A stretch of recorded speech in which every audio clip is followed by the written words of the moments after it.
Hello everyone, আসসালামু আলাইকুম। সবাইকে জুম্মা মোবারক। কী অবস্থা সবাই কেমন আছেন? আশা করছি আপনারা সবাই ভালো আছেন। আমিও আল্লাহর রহমতে ভালো আছি। আপনাদের সবার মাঝে নিয়ে আসলাম আমার আরেকটি ডেইলি ব্লগ। আশা করছি পুরো ভিডিওটি দেখতে আমার সাথেই থাকবেন। So let's start.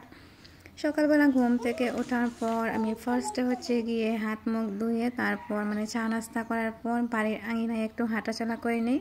তারপর চা খাবার হয়। আসলে এটা হচ্ছে মর্নিং রুটিন আমার বলতে গেলে, কারণ আমার না হাঁটাচলা করলে বাড়ির চারপাশে একদম ভালো লাগে না।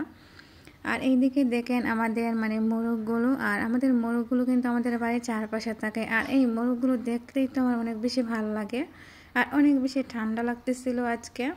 অন্যদিকে আমি চলে যাচ্ছিলাম আমার ছেলের কাছে। আমার ছেলে তো আমার কাছে অনেক বেশি আবদার করতেছে, মা এইটা খাবো সেইটা খাবো। মা হিসেবে তো আমি অপূর্ণ রাখতে পাই নাই তার আবদার। তো বললাম তুমি কী খেতে চাও আমাকে বলো। ও বললো যে ওর নাকি খুব বেশি কেক খেতে ইচ্ছে করছে। ছোটো মানুষ কেক খেতে ইচ্ছে করবে, এটাই হচ্ছে গিয়ে স্বাভাবিক। তো ভাবলাম আমার ছেলে যেহেতু কেক খেতে ইচ্ছে করছে, আর আমার না গাইজ আজ খুব বেশি শিমের বিচি খেতে ইচ্ছে করছে।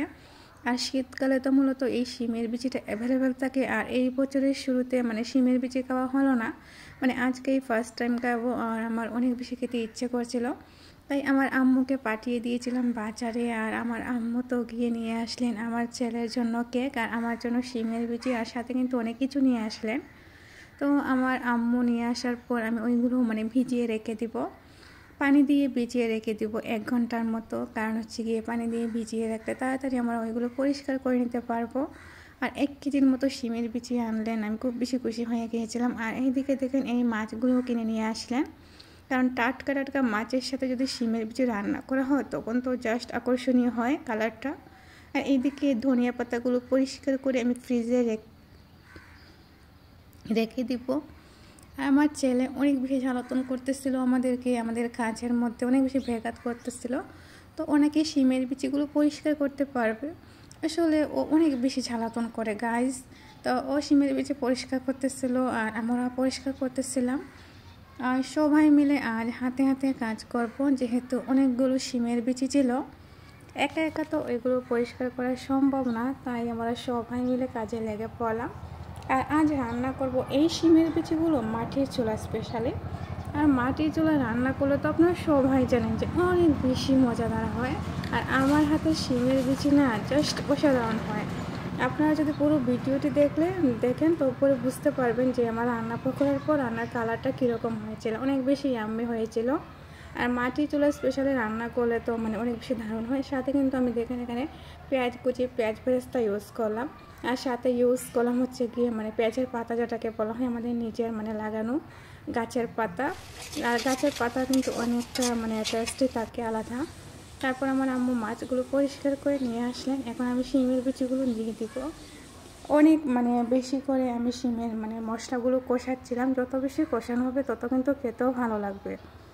তো মশলাগুলো কষানো হয়ে যাচ্ছে, আমি আস্তে আস্তে কষাচ্ছিলাম। আর আমার বোনরা তো আমার সাথে অনেক বেশি আড্ডা দিচ্ছিল, 2 বোন মিলে একসাথে আড্ডা দিচ্ছিলাম, একদিকে রান্না করছিলাম। ওদেরও খুব বেশি খেতে ইচ্ছে করছে শিমের বিচি, যেহেতু দুপুরবেলা। আর আমার আম্মু আসতে আসতে অনেকটা লেট করে ফেলেছিলেন। আর শিমের বিচি পরিষ্কার করতে করতে জাস্ট 3টা বেজে গিয়েছিল। তো সবাই মিলে চুলার সামনে বসেছিলাম যে কখন রান্নাটা শেষ হবে আর কখন আমরা সবাই মিলে একসাথে খেতে পারবো। তো আমি বললাম যে তোমরা একটু ওয়েট করো, ধৈর্য ধরো, ধৈর্যের ফল কিন্তু অনেকটাই সুমিষ্ট হয়।